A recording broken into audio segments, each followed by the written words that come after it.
Hello viewers, আসসালামু আলাইকুম। আজ আমি আপনাদের বতুয়ার শাকের দারুণ একটি রেসিপি করে দেখাবো।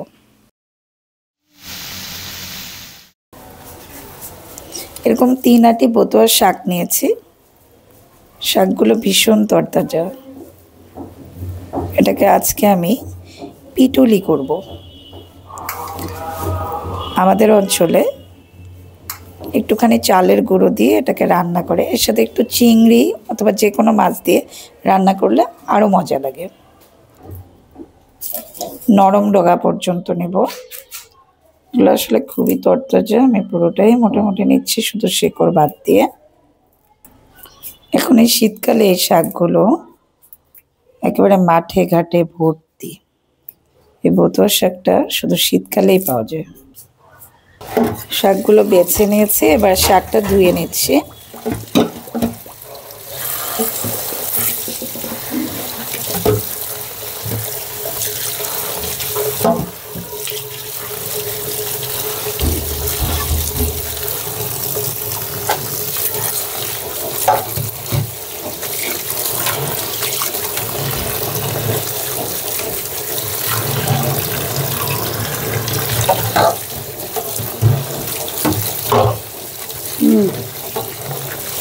কয়েকবার করে ধুয়ে নিব, তাহলে বালি টালি থাকলে সব চলে যাবে।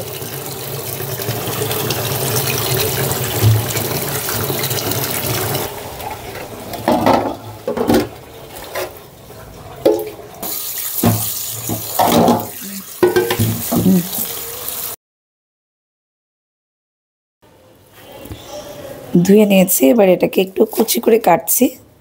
কুচি করে না কাটলেও হবে, একটু ছোট ছোট করে বাছার সময় বেছে নিলেও হবে।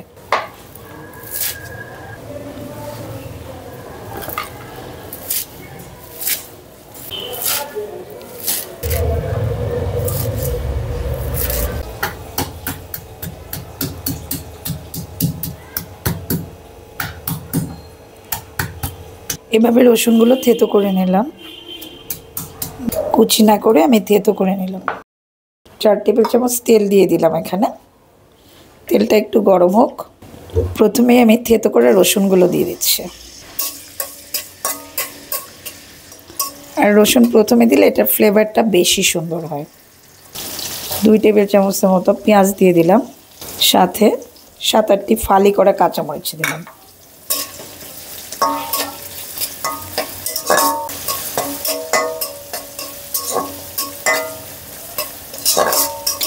একটু ভেজে নিয়ে সুন্দর একটা ফ্লেভার ছড়ালো। এই সময়ে আমি একটু চিংড়ি দিয়ে দিচ্ছি। আমার কাছে আজকে ছোট চিংড়ি ছিল না, সেজন্য আমি কয়েকটা বড় চিংড়িকে এরকম কুচি করে নিয়েছি। চিংড়িটা দিলে এখানে ফ্লেভারটা যেরকম ভালো লাগে, খেতেও দারুণ টেস্টি হয়।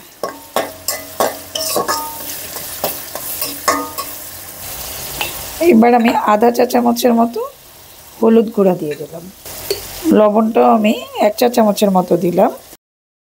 শাকে এত লবণ লাগে না, আর শাকগুলো একদম অল্প হয়ে যায়, সেজন্য প্রথমে লবণ কম দেওয়াই ভালো, পরে লাগলে আর একটু দিয়ে দিব। চিংড়িগুলো একটু লাল লাল আর শক্ত শক্ত হয়ে গেলে এই মুহূর্তে আমি শাকগুলো দিয়ে দিচ্ছি।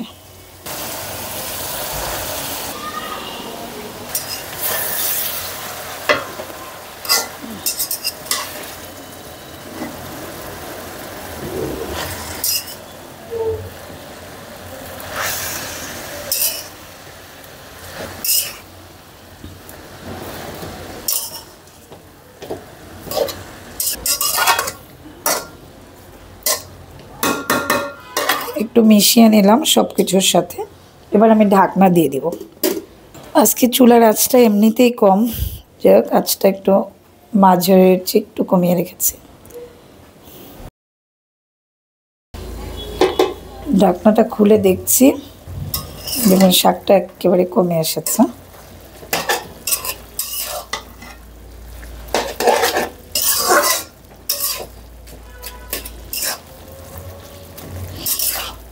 আমি একটু ভালো করে নেড়ে নেড়ে ঘেটে ঘেটে দেওয়ার মতো করে দিচ্ছি।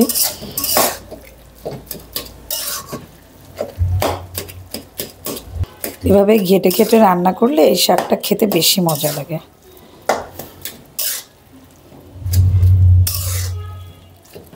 এই জায়গায় আমি চিংড়ি ব্যবহার করেছি। চিংড়ির জায়গায় যে কোনো মাছ দেওয়া যায় অথবা মাছ ছাড়াও করা যায়।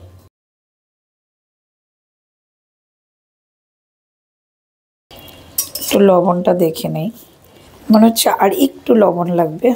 আমি হাফ চা চামচের মতো লবণ দিয়ে দিলাম।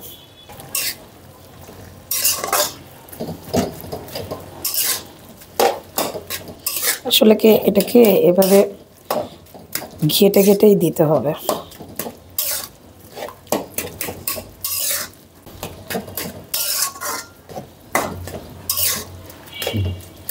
যে দেখুন প্রচুর পানি বেরিয়েছে, আর একটু ঢাকনা দিয়ে দিব, তারপরে হিটটা বাড়িয়ে দেব।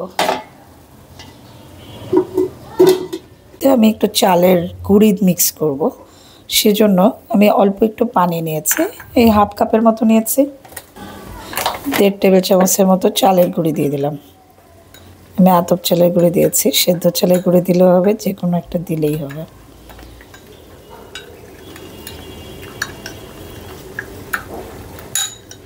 এখন আমি কয়েক মিনিট পরে ফিরছি। দেখুন এখনো প্রচুর পানি।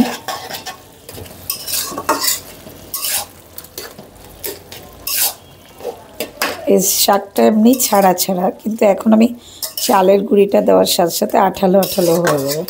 আমি আসলে এখনই চালের গুঁড়িটা দিয়ে দিব। এটার ফ্লেভারটা অনেক সুন্দর। যারা এই শাকটা খেতে পছন্দ করে তারা অনেক মজা করেই খায়।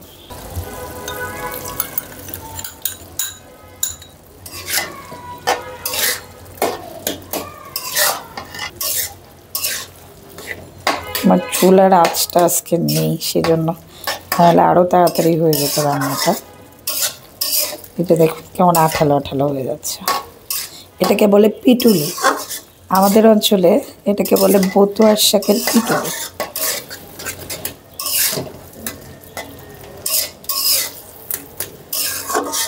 প্রায় হয়ে গেছে।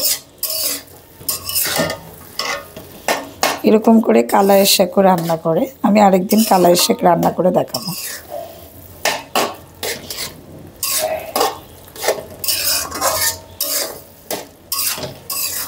একদম দেখো আঠালো আঠালো।